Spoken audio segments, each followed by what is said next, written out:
Jaya Gopi Janavallabha Girivaradari.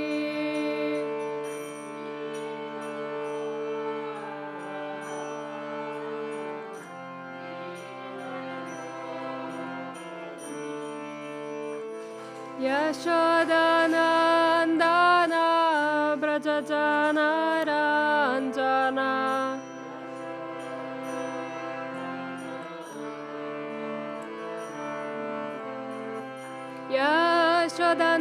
Yashodanandana Brajajana Ranjana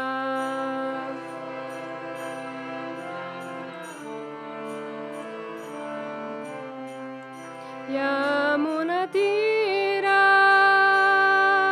Vanachari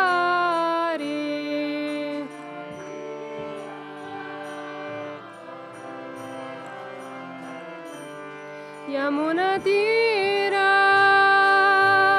Vanachari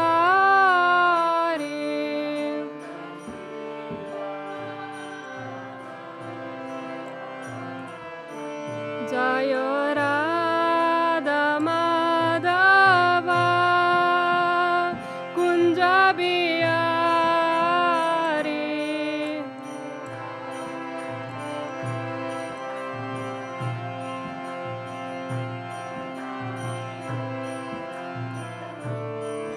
Jaya Radha Madhava Kunja Bihari.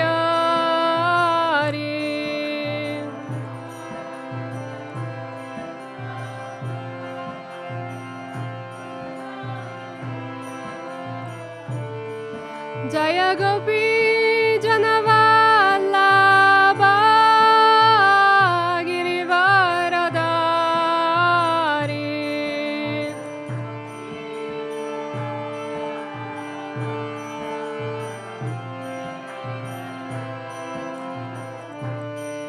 Jaya Gopi Janavallabha Girivaradari.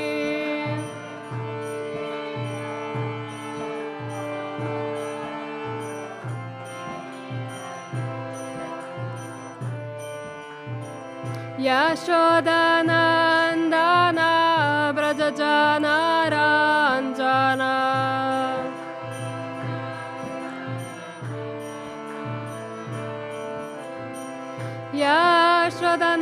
Yashodanandana Brajajana Ranjana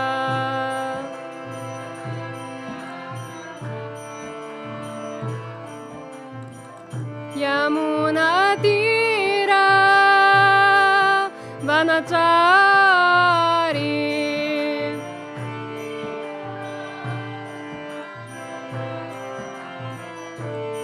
Yamunatira Vanachari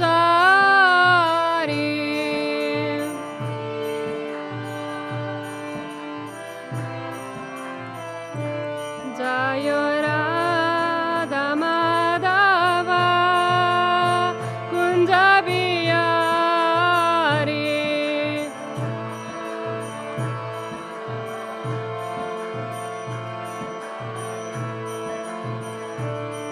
Jaya Radha Madhava Kunja Bihari.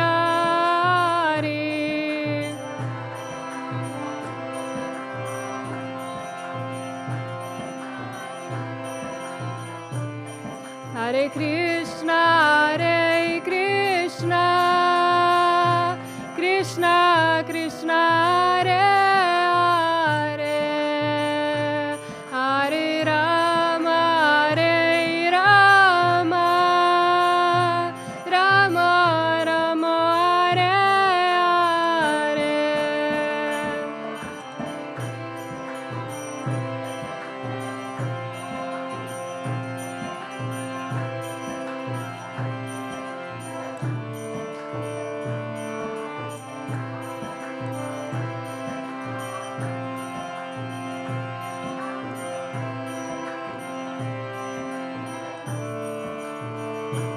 Hare Krishna, Hare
Lakshmi Nrisima, Lakshmi Nrisima, Lakshmi Nrisima Jaya, Lakshmi Nrisima.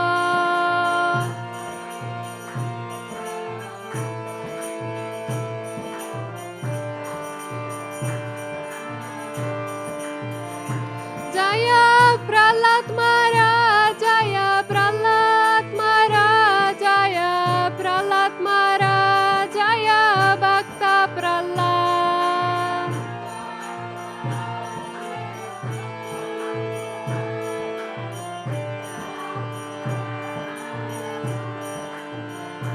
Prabhupada, Prabhupada, Prabhupada, Jaya Srila Prabhupada.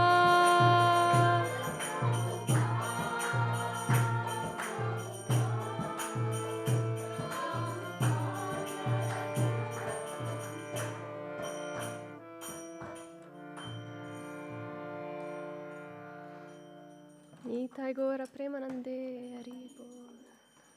Jai.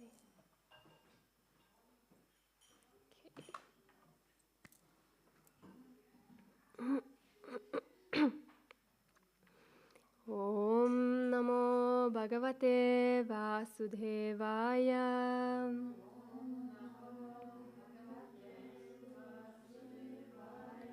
Om Namo Bhagavate Vasudevaya.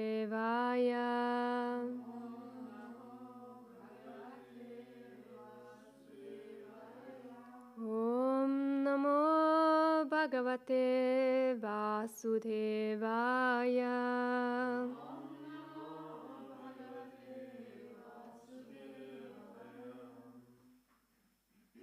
Narayanam namaskrityam naram chaiva narottamam devim saraswatim vyasa tato jayo dhiraye nasta prayesva bhatreshu nityam bhagavata sevaya bhagavati uttama shloki bhaktir bhavati nashtuki Shimbatasva Katha Krishna Punyashravana Kirtanam Ridyantashtoya Bhadrani Vidunoti Suritsadam. Jai. So today we are reading from Srimad Bhagavatam, 4th canto, 16th chapter, text 12, is it? On the board, yeah? And 13, yeah.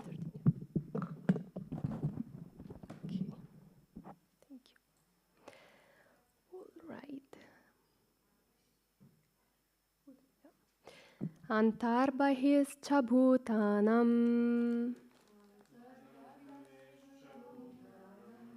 pashan karmani charanai udasina ivadyaksho vayuratme vadehinam Antarbahescha bhutanam pashan karmani charanai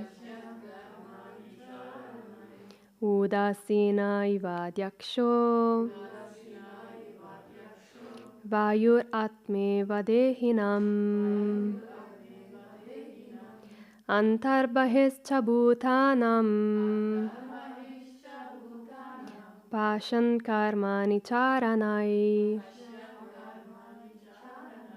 udasina ivadyaksho vayuratme vadehinam.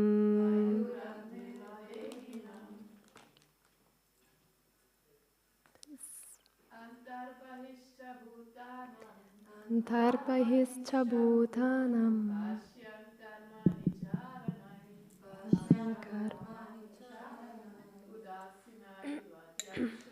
Udasinai Vadyaksho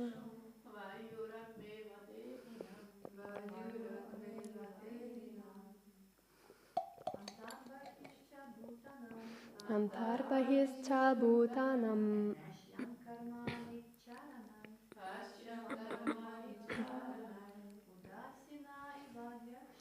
Udasinai Vadyaksho Vayuratme vadehinam Antarbahescha bhutanam Pashan karmani charanai Udasinai vadyaksho Vayuratme vadehinam Antarbhischa bhutanam Pashan karmani charanai Udashinai vadyaksho Vayuratme vadehinam. Yeah. Anta, internally. Bahi, externally. Cha, and Bhutanam, of living entities. Pashan, seeing. Karmani, activities. Charanai, by spies. Udasina, neutral. Iva, like. Adyaksha, the witness. Vayu, the air of life. Atma, the living force. Iva, like. Dehinam, of all the embodied. Translations from His Divine Grace, Sri Bhaktivedanta Swami Srila Prabhupada Ki Jai. King Prithu will be able to see all the internal and external activities of every one of his citizens. Still, no one will be able to know his system of espionage, and he himself will remain neutral regarding all matters of glorification or vilification paid to him. He will be exactly like air, the life force within the body, which is exhibited internally and externally but is always neutral to all affairs. Text 13. Nadandyam dandayatyesha sutamatmadvishamapi dandayatyatmajam api dandyam dharma pateshtitaha. Since the king will always remain on the path of piety, he will be neutral to both his sons and the son of his enemy. If the son of his enemy is not punishable, he will not punish him. But if his own son is punishable, he will immediately punish him. Purport: these are the characteristics of an impartial ruler. It is the duty of a ruler to punish the criminal and give protection to the innocent. King Prithu was so neutral that if his own son were punishable, he would not hesitate to punish him. On the other hand, if the son of his enemy were innocent, he would not engage in some intrigue in order to punish him. Sorry.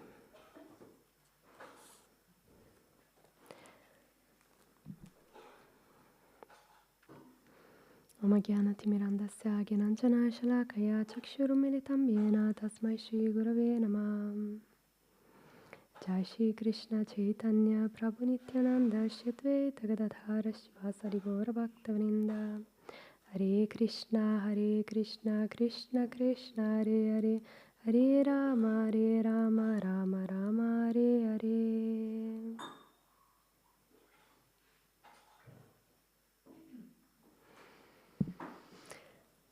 Hare Krishna, everybody. Thank you, dear devotees, for being here. It's always so nice to discuss the Srimad Bhagavatam together.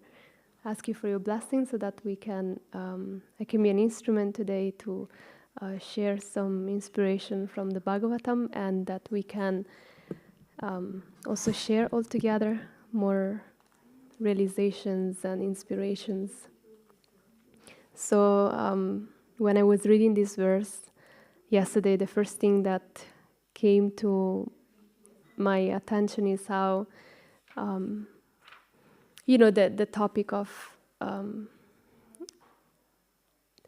making a judgment, right? We are speaking here about the glories of King Prithu and how an incredible personality. He is, and in the translation it is said, one of the quality of this king is that he will always remain on the path of piety.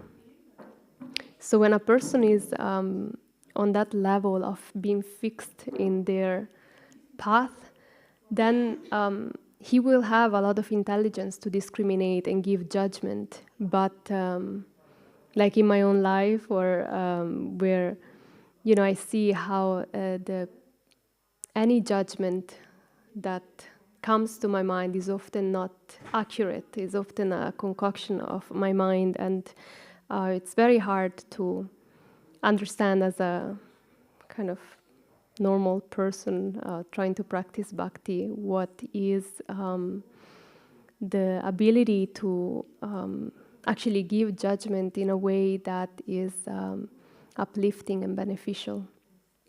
And so in this case, the King Prithu, he's an incarnation of the Supreme, so there is no doubt of him staying on the path of self-realization, as he is the Supreme Lord.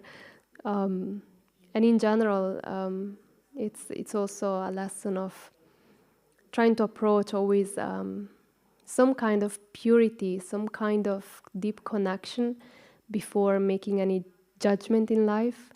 I've been often feeling like unable to really experience bliss and connection with the holy name or with my spiritual master and be judgmental at the same time. So I find it a very interesting topic, and also in the life coaching that I'm continuously studying, one of my teachers is always saying you cannot heal, you cannot move forward in life if that space of judgment is there.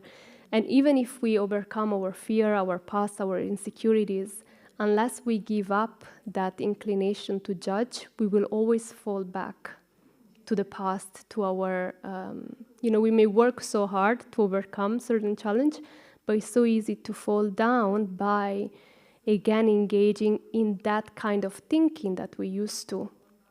So the big part of kind of healing and moving forward is really about letting go of that judgment that was taking place, especially during times when we analyze, a little bit our life. We can see that in the past, the moments we were struggling is because we had some attachment. Judgment is a form of attachment to how we want things to be. So it's like very interesting to notice, okay, that attachment, it's what it's making me miserable ultimately. And understand what is the thought behind, what is the mental thinking behind that attachment, and to make an effort to forgive and to let go. So because ultimately we can only give judgments when we are really like deeply connected in a state of a deep surrender and appreciation. And when we hear Jai Shishi Pralakshmi Narasimhadev Ki Jai, and then when we hear how in the Bhagavad Gita, Sarvadharma Parityaja, how when Krishna is telling Arjuna to surrender, is asking him to let go of that judgment of himself. Arjuna was struggling a lot because he was just judging himself so much. It's like, I am not this person. I don't want to be the killer of my family. It's such an identity crisis. It's like, even if Krishna has this plan, it's still the truth. You are a killer of your own family, and it doesn't help. Even though it may be the truth, it doesn't help if it doesn't awaken deep connection with the Lord. So we have to be careful how the mind plays with us, and what is the truth and what is actually important, what is actually bringing that connection with the Lord. So this is something I've been meditating on. And it's also a lot connected to karma. This pastime came from the Puranas, where there is this story of the king that was giving sweet rice to the children. And at the same time, there was an eagle that catched a very poisonous snake. And while this eagle was carrying the snake on the sky, a drop of the poison from the snake fell into the sweet rice pot. And then the king was serving the kids, and he also ate himself from that pot. So both all the children and the king died in that event. So everybody was shocked, and then they all came in front of Yamaraj, and also Yamaraj was confused. Whose karma is that? Is it the karma's king that he kills the children? He's like, it's not possible because he also killed himself, so it doesn't work that way. So he sent his secretary, Chitragupta, to observe a little bit the situation, what was happening in that event. So when the servants of Yamaraj came to the place, they realized that they went there, and then they asked a local shopkeeper, can you give us direction to the kingdom of that king? And he said, well, if you go to that direction, that is actually the place where the king killed all the children. And if you go to the other direction, that's a better place to go. So in making that judgment, that man, he took the karma of the whole situation, of the king, of that children, and the heaviness came upon him of karma. And so that's why it's like judgments are like so tricky, because sometimes we feel like heavy in our heart, and that is just karma, because there is some judgment, we are making some kind of judgment that is kind of suppressing the heart, suppressing the soul, and that is karma. That's how we create karma, by continuously making that criticism and judgments. So it's very delicate, and it's very detrimental, very detrimental. There was also stories, we hear so many stories in Chaitanya Charitamrita of how devotees that made judgment. I was actually reading, I didn't plan to share, but I was reading recently of Ramachandra Khan, this devotee that he was just constantly challenging Haridas Thakur.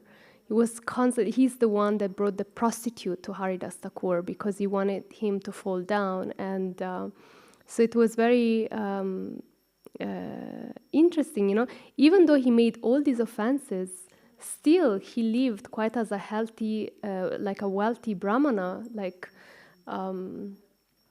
and he was trying to challenge Haridas Thakur, and even Haridas Thakur said, I knew he was Ramachandra Khan when, and that's why he decided to help this prostitute, that actually she became a great saint, a great saint, and was worshipped also from all the people, because it was a miracle of Haridas Thakur. And Haridas Thakur specifically did it because he knew that this Ramachandra Khan, he was trying to cheat him, was trying to hurt him. So, and there was another, and still he was given opportunity to Ramachandra Khan to continue somehow his bhajan, because he was also an influential Brahmana. And one time Nityananda Prabhu came to that particular area where they asked Ramachandra Khan if he could arrange a place to stay for Lord Nityananda. But because of his envy toward the Vaishnavas, instead of giving him the palace, he said, oh, dear Nityananda, because you have so many followers, this palace is not enough space for you and your followers, so we'll give you the cow shed to stay. And Lord Nityananda is an avadut, so he got up and he's like, you're nonsense, like completely in his beauty, and he's like, I will never stay here. And he didn't even go to visit that place anymore.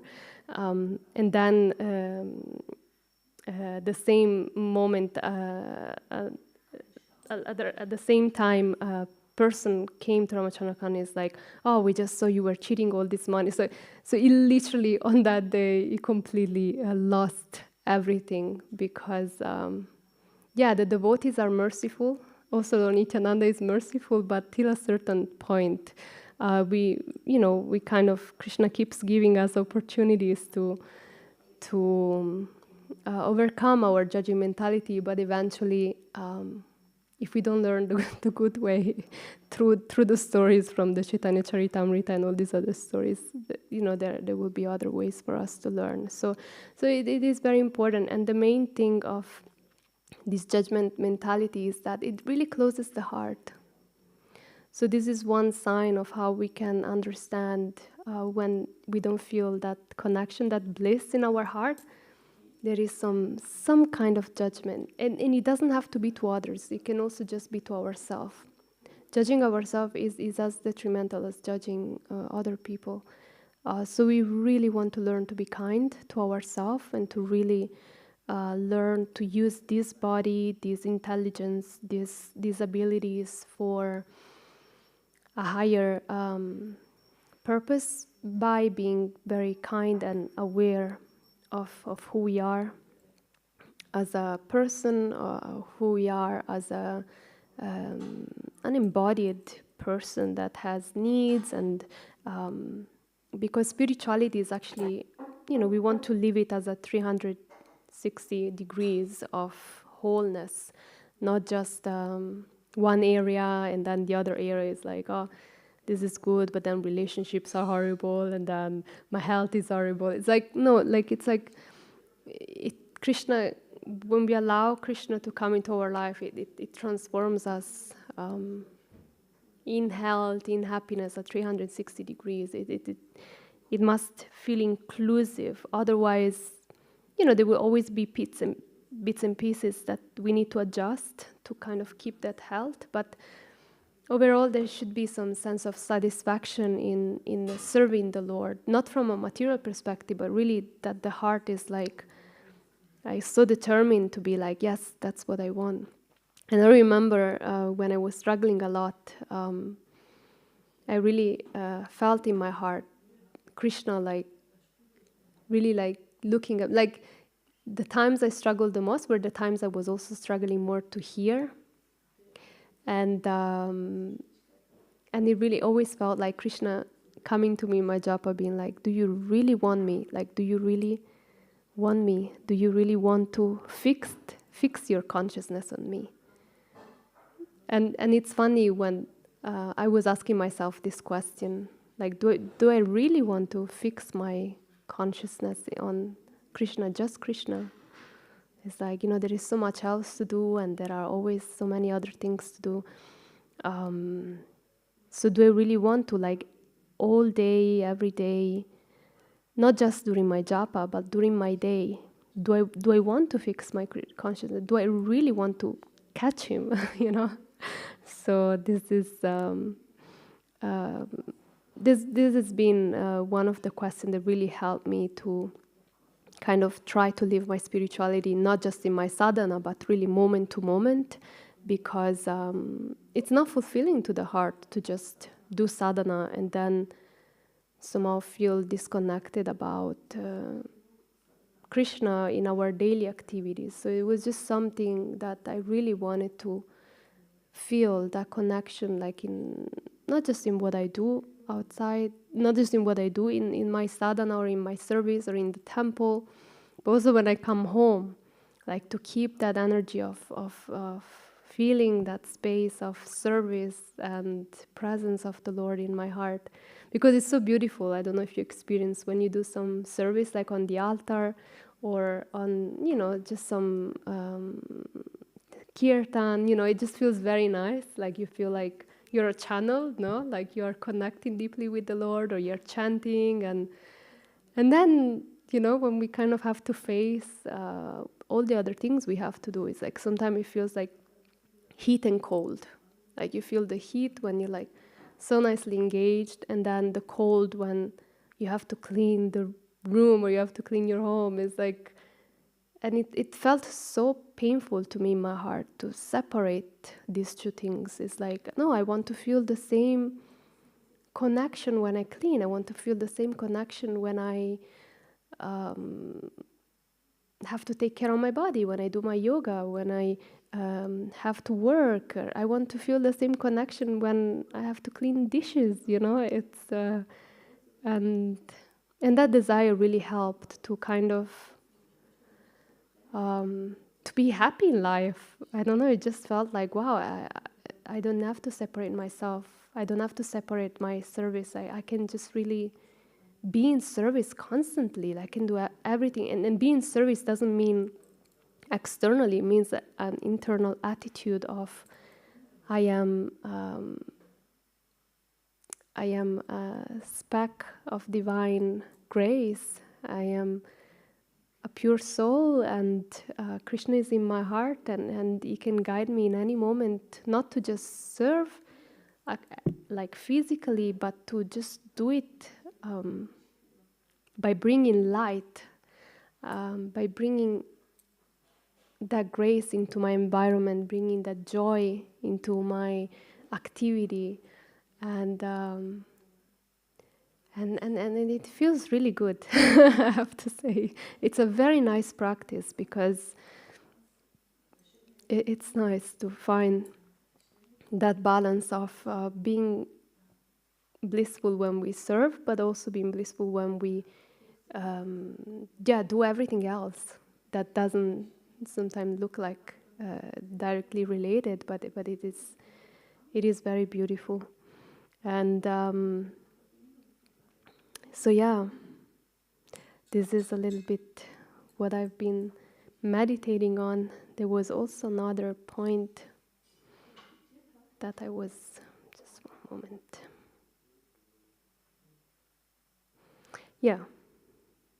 Yeah, because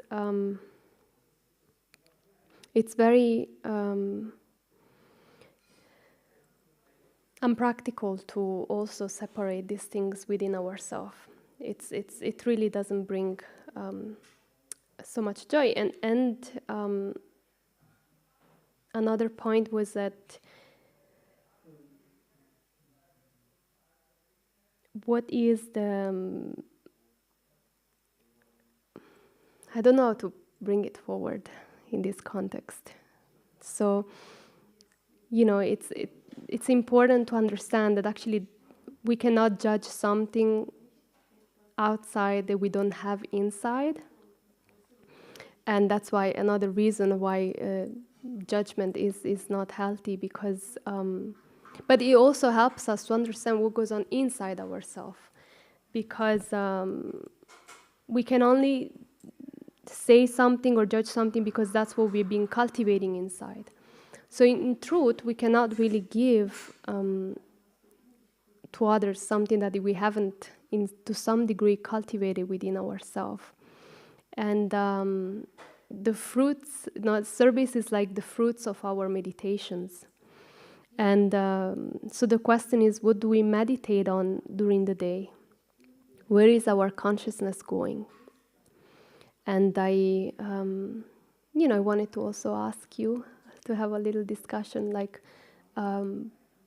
what are you cultivating? Because if you're not like judging negatively, then what are we cultivating during the day? What are we aspiring for during the day? Where is our meditation? And I just wanted to hear from you, like, what is your daily meditation like after you've done your sadhana? What do you meditate on during the day? What is something that,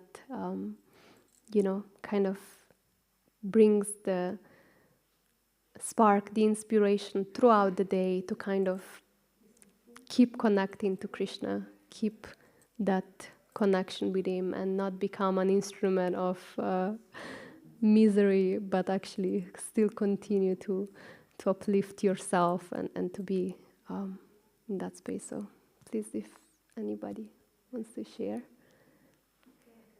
Yeah? Just a quick thing. Yeah. can keep then later a summary because we don't have a second microphone and. Oh, right. Yeah. Okay. Yeah. Okay. Thank you. No, because what I saw is that I'm being judgmental, then I'm not engaged. Yeah. Mm-hmm. So basically, for me now, if I'm engaged in some kind of service, and it can be different, I don't know, participating in sangha, for example, and when I also feel like I start to like judge others, then I start to feel like I start to think how I can help, like how I can be like a positive element. Beautiful. So you're saying that when you're in Sangha, it becomes easier for you to be, more present and more in that space. And then when you feel yourself being, having some judgment, then you're thinking, oh, how can I actually help this situation? But my question is a little bit more. Okay, actually, you did answer, because it's more like when you are by yourself, like when you're not either doing seva or like when you're. For me now it doesn't work. When I'm by myself, then it's very hard. So Mm-hmm. I'm now on like this stage when I need sangha, Yeah. because otherwise, sorry, I'm falling. Well, what do you mean with that? I mean that then I don't feel connected. It's very hard for me to get this connection myself. Yeah. So for now, for me, that's why I'm searching for sangha to like always be engaged, to talk with someone. Yeah. Then it like helps. Yes. Maybe in some other stage of my life, then I can be more like by myself and feel Yes. the same. But for now, it's more. Yeah, it's so important to continue to have that sangha.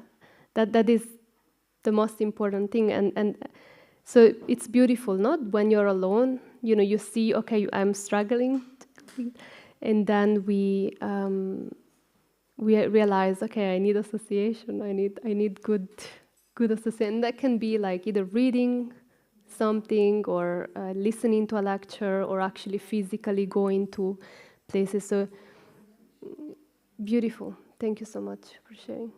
Jaya, our Gopi Gita is back. I came because I was listening online. There's no microphone. Huh? It doesn't work. There's no second microphone. Because it's like I heard someone. Yeah. Jai. Hopefully everybody comes. We came back quite late, and now Damodar looks fresh. Yeah,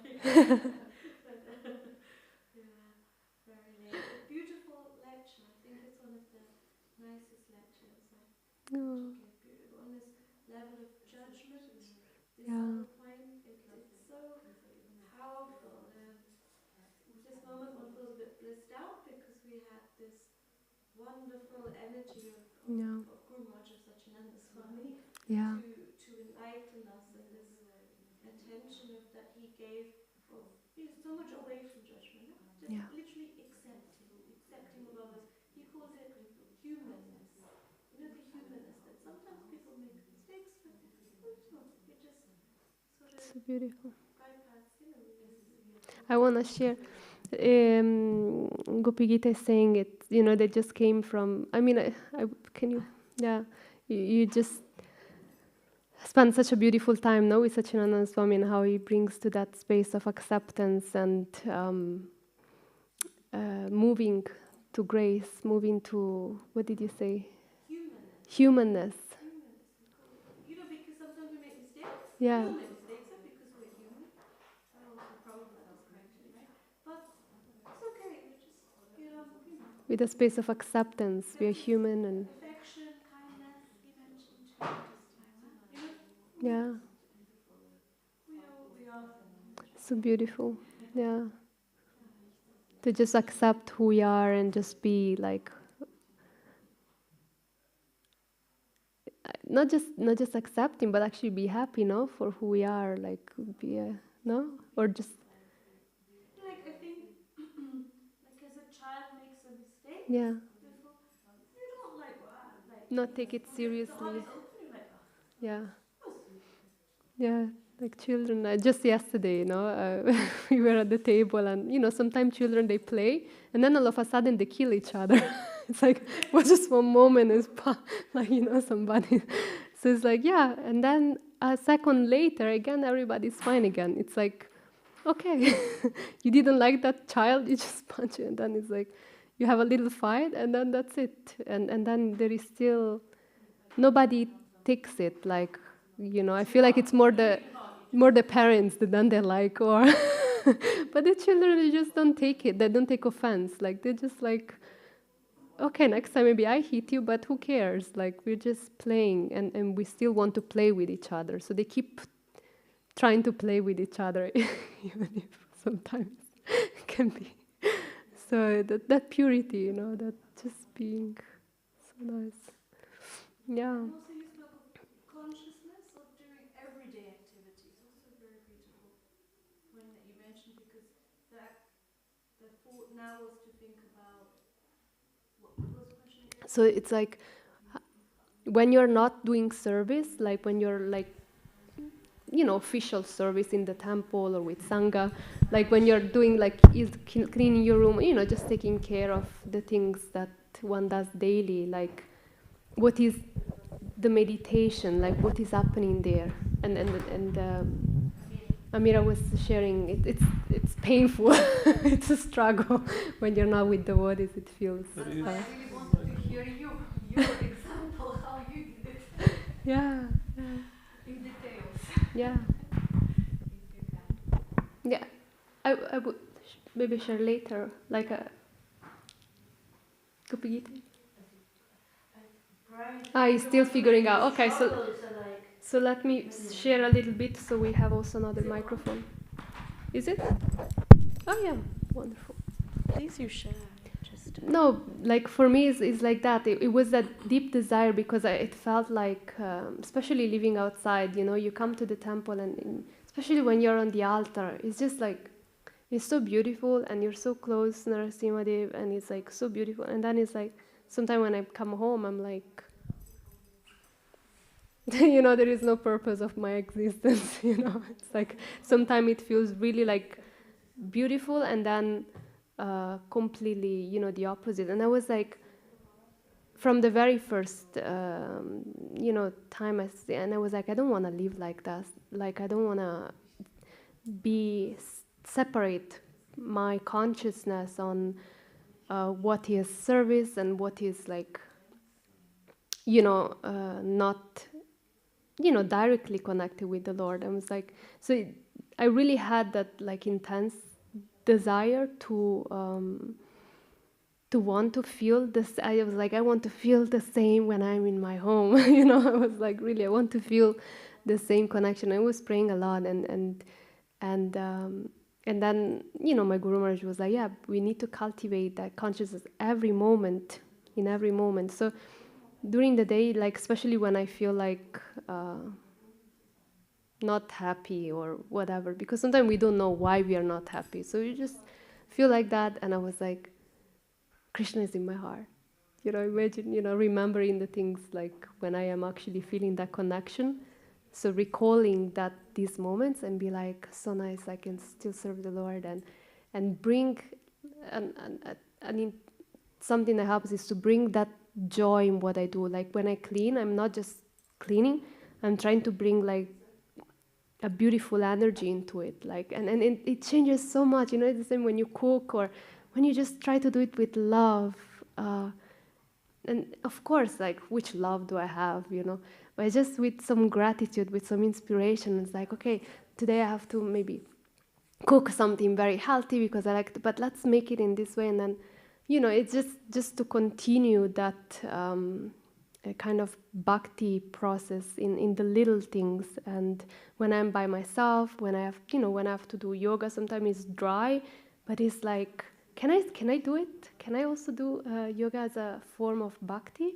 And you can. It's literally by doing it, you can feel so much joy because you're doing it as a service. So really everything can become such a source of joy. At least it's not easy to constantly stay, like I can see sometimes, but then, you know, it's like a sadhana. I try to see it all the time as a sadhana, and continue that. And sometimes I see when my consciousness goes down, and I'm like, okay, like yesterday I had a moment, my consciousness went down and I was like, okay. And just stay there, because what can I do when I feel miserable? Like, yes, you can still do things, but it's just like, that's why I like this, just do some meditation and just reconnect with that space and reconnect with that conversation with the Lord. And then again, how can I serve you? What can I do to uplift my consciousness right now? And then it is whatever it is that comes. And then it's again like, oh, it's nice. And it feels like, okay. So it's every moment, every day is also very different. But that's what I'm aspiring for a little bit. So that's why I like to hear from you, because sometimes we just don't have the opportunity to always have association, always be with Sachinandana Swami, or, to always be with such super nourishing, great personalities. Most of the time we're just by ourselves. and we also want to, cultivate some happiness in just being by ourselves, and then when we are with others, we uplift each other. Yes. On that point, Sachinanda Swami a few times mentioned also, we should sort of cultivate not just sort of the external activities, but also cultivate, I think he called it sattvic thoughts. Mm. So what are we plugging in? What are we putting in? Yeah. What are we putting in the whole time? When we are sometimes in the association, sometimes it happens in the ashrams, and whichever ashram, yeah. But you get together and you actually wanted a nice sangha, but what happened was you sort of spoke about X person or Y devotee or this, and what you said at the beginning about the judgment came in, even if it was nothing really affected to do with you. So it's like, it's a very, like if you said very subtle between someone as from nectar of instruction opening, revealing your mind in confidence, yeah, to making that judgment and that time. And sometimes I've seen in not just this temple, so many temples around, maybe 90% of the talk is just on that sort of borderline of judgment. And so if, for me, when Guru Maharaj said cultivate sattvic thoughts, it's almost like, push, let's put that away. Okay, what's with Krishna today? Huh? What's with Krishna? What's going on in this way? And that changes then the consciousness, and then it's easier then to think, okay, right, okay, now I do yoga. I mean, for me that's very, very rare, but to do yoga, okay. How would Sri Manjari be thinking of this at this moment? How can I see Krishna in this moment? Okay, right, Krishna, aha, yes. So if I take care of this body houses Krishna, huh? Because Krishna is with me internally. That I understand that this very essence of the yoga will be service to the Lord, because what can I do if I'm just lying in the bed? What can I do if the yoga also stabilizes, right? Emotional sort of balances. So if I'm able to then be able to serve the other Vaishnavas, then of course it's service. Nectar of devotion, of course, is offer everything to Krishna. And 20 years ago, I really literally, everything I bought, not just prasad, boga, everything I would go show the Lord. And I remember the devotees were sort of laughing at me, and I didn't really understand it. But I said, it says offer everything to Krishna. It's like this, offer everything to Krishna. And that innocence back then, I still enjoy, because it's basically anything that we do when you offer it over the Lord. Just now it's prasad. This jumper that I'm wearing, I understand that somehow the Lord hopefully accepts it. So now I can also accept it too. So it's like this part. This is the element that one sees. If it is possible to offer these parts in small ways, and it comes. I think it just doesn't work if you do it on a very mundane level. Like it said, right? A service is service if you offer it before, during, and after, right? But if you just say, okay, I'm going to wash the floor now, Krishna, please accept it. that's not really it, right? I think there has to be that sentiment, that consciousness.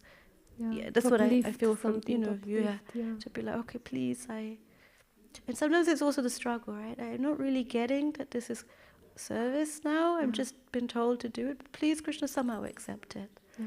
And then, Yeah, it's still now we're training. We're still all in training. So even if we don't feel it, you know, it's always like, but then how long can you do it without? some heart. Yeah, it becomes dry, and then it's like, what's the point? And then we try to look it in other direction. Okay, maybe it's just not my path. Maybe Krishna is just not my thing, because it's like it needs to move something within. Otherwise, it's after a while, it's like, what's the point? Yeah, it's and you know, sometime even after many, especially when we make vows, after many years, and you're chanting for so long, and you're gonna chant every day. You're gonna serve the Lord it's part of your life. Once you make, but then it's like, but they still need to be, the emotions, they need to be there. Otherwise, it's like, at least for me, I need to feel you, Krishna.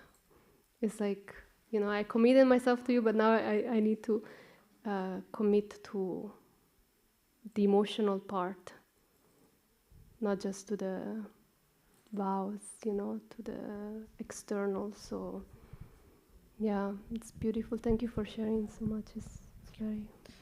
It was just a point or a question. What is consciousness? Because is consciousness an emotion? Is it some intelligence? Is it the mind? Is it all of it? Because sometimes, for me, consciousness is sort of amalgamation of all of this. Yeah? Yeah. That's why this beautiful word of Prabhupada, to be Krishna conscious, it sort of permeates through all the senses and the, and the parts. So in that way, it's something for all of us. Yeah. Yeah, I was also reflecting on this point, like about consciousness, and consciousness is the symptom of life, right? Like the name of Chaitanya, no? Chaitanya. It's this, to feel life. To be conscious means to feel life, right? So even just being conscious, it's not because it's not Krishna awake, like be awake and it's conscious. Conscious is like acknowledge the symptom of life, like the difference between this and this is that I can feel life, right? But if I cannot feel life, what's the difference between me and this, It's like, so it's so fascinating. And actually we can perceive life in each inch of our body, because that's the soul pervades. But actually you can perceive life everywhere, because in each atom there is Krishna. So isn't it like, then it's like, oh, this is material. I can really be like a piece of, wood if I'm not conscious. Just a stick, just going around, just like, but Krishna is also in this. Is also in the air that we breathe. Is consciousness, isn't it? Like, isn't it so fascinating? It's like everywhere, and to perceive that consciousness. Chitta is Chaitya. Chaitya is being alive, being human. You're first human, right? You're conscious. You perceive yourself as a Atma. I mean, that's already just the moment you perceive yourself as a soul. It's already like superhuman, no? Like a little bit higher consciousness. So please, everybody, I want to hear from you. Yes, Ramananda. Consciousness is, as far as I understand, is basically a manifestation of the Lord in us, because the Lord is the supreme conscious, and in German we say Bewusstsein, and I think it really catches the point. We are bewusst, we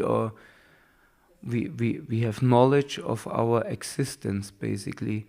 And when we Krishna conscious, we should have knowledge of the existence of each and everything around us. And this makes us actually conscious of our reality. This is what Prabhupada says. Beautiful. But I will have take note. Huh? I will take note. No, I have a question. So nice. Because of not being conscious, we make judgments because we think we are more in control, or we more bewusst of things, we more conscious of things around us than anybody else, especially God. And then we make judgments. We don't see the higher purpose in it. And we judge the circumstances, and mostly we judge personalities who are in the circumstances playing a key role. So practically, first of all, I think as long we judgmental, we subject of being judges, judged. We judge. Even if you're not judgmental, you're still gonna be judged. Maybe, yes. But and that's actually that my question links in. When judgments come, most judgments are behind your back. You don't. No, you're not even aware of them. Right. But when judgments come to your consciousness, they're suddenly aware of it. Then they become part of you. So you identify with the judgment of somebody else. As Arjuna, as very nicely you made this comparison, Arjuna is judged or feels judged on the battlefield because he thinks what they will say if I kill my ancestors, my teachers, and as you said, this was all going on in his mind. And he came with very good reasons. Shastra says this. And Dharma Shastra, Artha Shastra, and all of this stuff. But we have not always the opportunity to directly ask Krishna in front of us, like Arjuna had.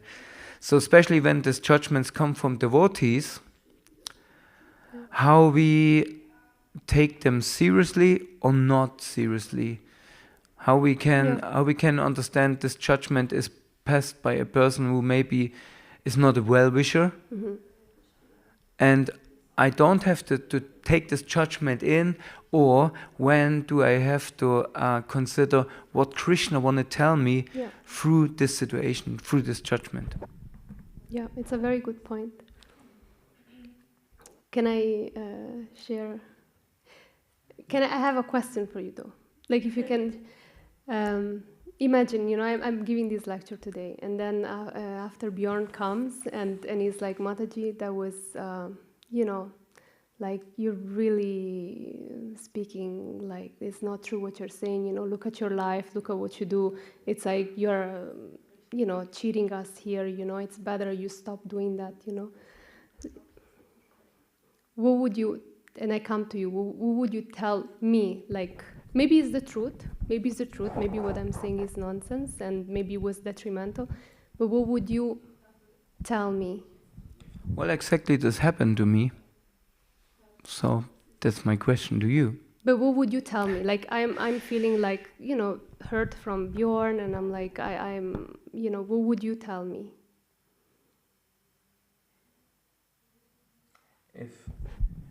If Bjorn, if somebody else, let's don't put it, because I think that's the most difficult thing if we in the class identify, kind of put persons in, because immediately they feel like, oh, it's about me,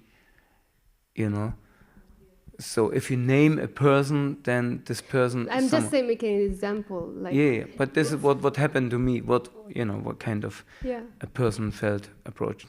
So if some person come and give you some judgment. So first of all, of course we have to see what is my message, what Krishna want to tell me in this part, because nothing happened. Really tell me. Tell me what should I have done in this situation. I just did. Don't name a person. Okay. But even I know I understand. I understand that you don't mean Bjorn personally. Right. But if Bjorn would be insecure and mental himself, Yeah. he would think, oh, she gives me a message what, I should, that I'm like this or something like that. So he would be disturbed, Yeah. And he would feel judged. Yeah. You know what I mean? Okay. So, and because of this, he judges you back. Yeah. So, and therefore we're saying, as long we are judging, then, it comes back to us. And the point is that we are very quickly with our statements, with our judgments, because we don't see the whole story. Satchidananda Swami once gave this comparison that, there was a bus, and everybody was in this bus, and then some father came with 2 children in this bus, and suddenly these 2 children, they started to cry very loudly, uncontrollably, and everybody was saying, can you not control your children? And we're really judgmental about him. And then he said, and then the bus driver came and said, stop being like with your children, otherwise you have to leave the bus. And he said, I'm very sorry, we just came from the hospital, we just found out that their mother, my wife, is going to die soon. So they are just freaking out. Yeah. So this is, we don't see the whole picture. The whole picture. And only Krishna sees the picture, and therefore only he is the one who can judge. Yeah. And therefore he says in the Bible, if you put a measurement on somebody, with that measurement you will be measured. Yeah.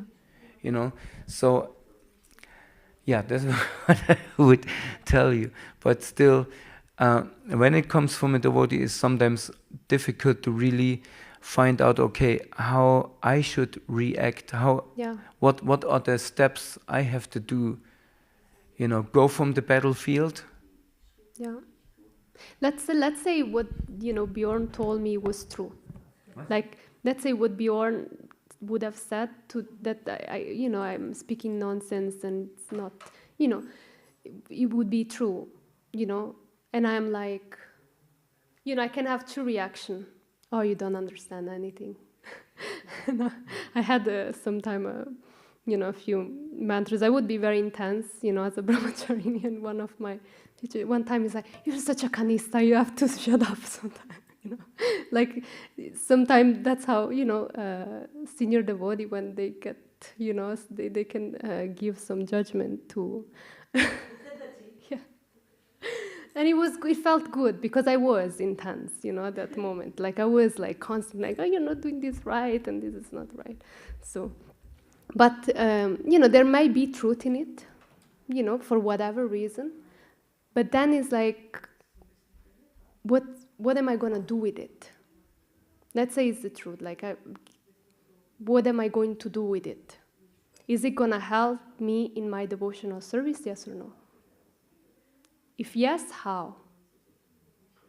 Maybe I can study a little more, right? But that's as much as it's gonna help me. Maybe I have to study a little more. That's the practical thing I can get out of.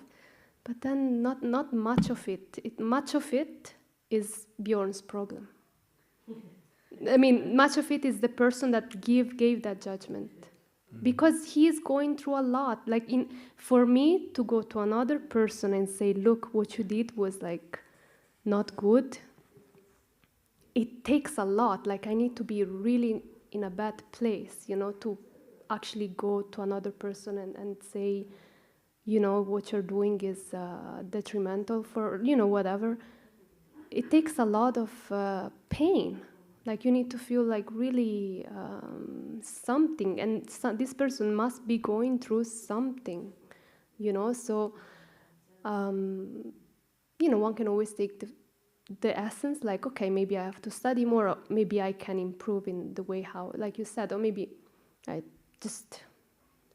maybe I feel okay, maybe I'm a judgment person, maybe I, adjust that a little bit, whatever feel like that is the essence, the instruction that one can take.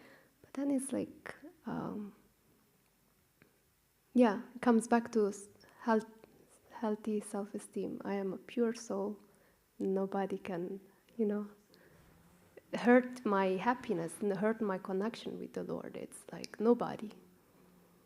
because we are, in essence, we are really, not just in essence, but it's also the truth, right?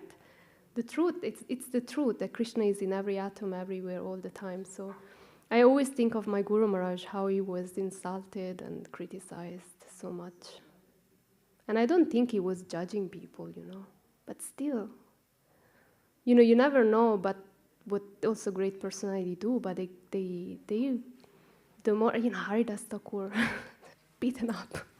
It's like they never beat, it's not that you get necessarily what you gave. Haridas Thakur, he never beat up anybody, but still, that was his, the Lord, the Lord organized that happened, so that still today we are talking about him.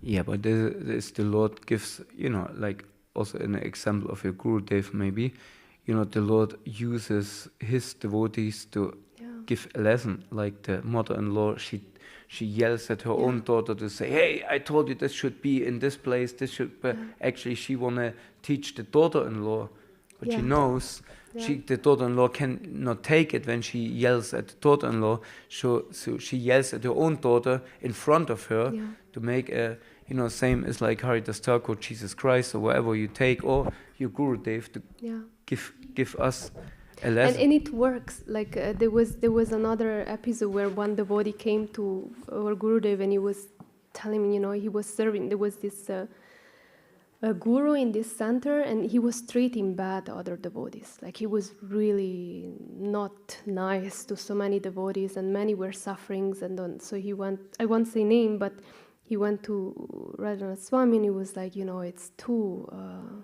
It's not good. We need to do something. And it's like, and what he told him is like, serve him with more love and care. And this devotee was like, seriously, he's hurting other in front of my eyes? You want me to serve him with more love and care? It's like, what? And he did, he accepted it. And a week later, this guru had to leave the place. It's like love would always bring, love is always the answer. Like, still do it with love, and eventually it will come to the surface naturally, whatever impurity. So love is the most purifying thing that we can do. It really is. I tried in my own experience when I feel, I have a good teacher, my husband, when I feel like he is like, I judge him or anything. I remember of this and I'm like, what if I just, and then immediately he changes and I'm like, really? Is that simple? Like to just do it with a little bit more love and then everything changes? And it's like, yeah, it's that simple. It's about us letting go of that judgment. Sarva Dharma Parichaja. Let it go. Ultimately, Krishna gave the whole Gita as like, it's because of my will, I am God, everything is already sorted, you just have to do. And then it's like, and then just let go. Just let go. And then serve me with love and devotion, and then he takes care. So it's painful because it's like giving up that rightful judgment to be like, especially when something is wrong in a temple, it's like I'm not gonna bypass it by saying yes, but still the essence is like even you can still serve with love, and ultimately then Krishna, really comes and purifies that person. But then it feels good because it's like we don't want to be instrument necessarily of that purification for the other people, but sometimes we are. But hopefully engages us in better uplifting, serving to each other. Yeah, that's the little experiences I've had. But and it will come. I mean, I'm not saying, but it will come more and more. The more you are, pure and really sharing that purity, the more people will see their own impurities in front of you. Not, and that's what spiritually elevated people do. They, by bringing that love, then they not inspire, but like then the impurities, they become more visible in others. And then, Satchidananda Swami, oh my God, what he went through, and the more you kind of step into that space, the more. So it's not always gonna be the truth, and it's never the truth actually. The truth is love Krishna and continue like in that space. Thank you. But you already said it all, and yeah, it's. No, it gave me a very good hint. Yeah, I'm sure. Please, just you're really like you inspire us all, and we are here because of how you worship the deities and how you worship the. Now, the point is, if we take the Bhagavatam class seriously, then we get instructions for us from our life, because in the Bhagavatam are things happening in the Bhagavatam class. Yeah. So therefore, it's actually very, very good, because what you're saying maybe reflects to each and everybody differently, because we all have a different backstory, and we understand maybe different things, but they are relevant. But for this, we have to expose ourselves to the Bhagavatam. And it's not only reading the Bhagavatam in your home. That means discussing the Bhagavatam in the Sangha of Vaishnavas. Yeah. So That's how realizations come. I long for this, like to, share. It's like every verse is it's practical. The thing I like about the Bhagavatam, it's so practical. It's like you can literally apply every little thing that you hear, and then it's fascinating. It's also extremely purifying. Oh my God. Like so thank you, really. I'm very grateful that we can do this. Like that's the whole purpose of Bhagavatam class, to actually get something out, like squeeze it and just get some juice out, just some inspiration, and that literally practical. It needs to be practical, otherwise what we're doing just thinking about sorry, that's my passionate. Anybody would like to share anything else? Yes, Damodar Priya. The microphone, Thank you.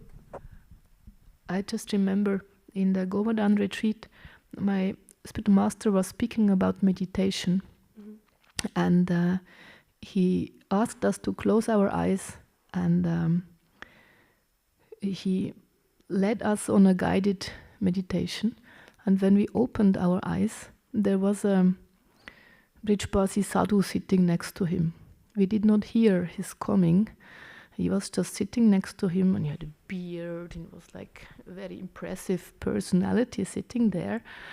And then Maharaj asked him to please tell us something about Smaranam. And he gave him 15 minutes time. And then he started to explain the 9 steps from Shraddha to Prem in all detail. And he stopped with Anartha Nivritti. And he was speaking about all the 4 parts of Anartha Nivritti in detail. And I was thinking, my God, the time is running, no? He starts from the small ABC, no? But when is he coming to the topic of Smaran? He has only 15 minutes time. And then he said, okay, now we will close this chapter. We will come to an end. And he still didn't speak about Smaran. And then he said, as long as we have a judgmental attitude, Smaranam will never happen. Because Krishna will appear in the heart only if our consciousness is pure, is clean, is not judging others. And he said, this is the beginning of Smaranam. There we have to start. We should not prematurely go into Smaranam thinking now we are meditating about Krishna. We open our eyes and we start judging others. It won't work. No? Said, this is the beginning, first step. And if you do that, then you can come to me and I will tell you more. And that was the end of the story. Yeah. No? So beautiful. Just wanted to share that. Thank you so much. And that's why my question today was like, what are you doing when when you're not in service? Because when we are in service, somehow we are not. The problem is when we are alone, and we have so much space for thinking, and and then all this stuff comes, like all this judgment and stuff. It's like. So please, would you like to share with us what do you do when you are like not necessarily engaged in any particular service? It is the duty, the task of the devotee to see his whole life as being engaged in service. Because already in the morning, when we get up, we connect with the spiritual master and we ask him to engage us in his service. And during the whole day, we should have that consciousness. Whatever we do, whatever we speak, whatever we think should be in service, in a way to please our spiritual master. As Arjuna, he was asked to fight on a battlefield. I mean, this is something completely opposite to doing some puja or dressing of Lord Nrsimha. It's a completely different world. But Krishna used that situation to show us, even there, I mean, each moment we have to be fully attentive, otherwise it will mean we die, no? Mm-hmm. But even there, Krishna told to Arjuna, be fully conscious of me. And Arjuna didn't know how. How can I do that? I have to fight. I have to put my consciousness in the activities, And then Krishna told him, just be an instrument. Yeah. It's about the understanding of being instrumental in the Lord's hands and to give up the mentality of controllership. It's all about that, not to understand we are only an insignificant part in the Lord's hands, and He is moving us around on the game. No, we can just surrender unto Him. This is all what we can, and be an instrument in His hand. And therefore, also, what's the use to judge others? Everybody has his story to go through, no, and this is also from the last few days. One of the lectures my Guru Maharaj spoke about. It's always between the devotee and the Lord. It's never between the devotee and someone else. Yeah, we think, that bad guy, no, but Krishna is behind and use that devotee to show us something. And our goal or our duty is just to connect with the Lord, and in each moment of the day ask for guidance and intelligence, how we should see the situation, how we can act as a devotee, how we can please Guru and Krishna. Yeah. Then there is no distinction between here is seva, there is home. Yeah. No, it's a lifetime of seva. It's not a difference. Yeah. Thank you so much.